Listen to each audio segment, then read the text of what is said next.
మేము మా పాఠశాలలో ఒక చిన్న వినూత్న ప్రయోగం ఒకటి చేస్తున్నాము. ఆల్రెడీ కొంతమంది చేశారు దీన్ని. కొన్ని పాఠశాలలో చేసిన దాన్ని చూసి మా పాఠశాల కూడా చేయాలని అనుకున్నాము. ఇది పర్యావరణ పరిరక్షణ కోసం మా పిల్లలు మేము ఈ ఈ ఒక బాక్స్ ని ఏర్పాటు చేశాము. Seed collecting box. ఈ బాక్స్ ని నేను ఏర్పాటు చేశాను.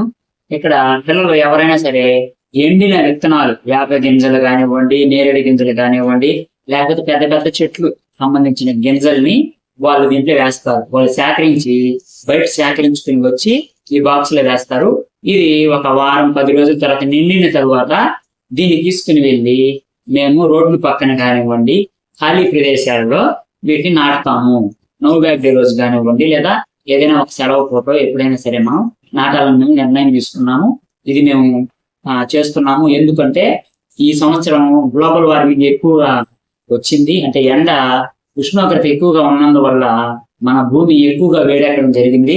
కాబట్టి వర్షాలు కూడా పడడానికి లేట్ అయింది. ఈసారి వర్షాలు పడడానికి లేట్ అయింది కాబట్టి చెట్లు మనం నరకడం, తర్వాత వచ్చి బిల్డింగ్లు కట్టడం, అది దానికి ప్రధాన కారణం. కాబట్టి మేము చెట్లు ఎక్కువగా లేని చోట వేసేదానికి అవకాశం ఉండే చోట మొలవాలి. కాబట్టి మనం విత్తనాలు వేస్తే దానికి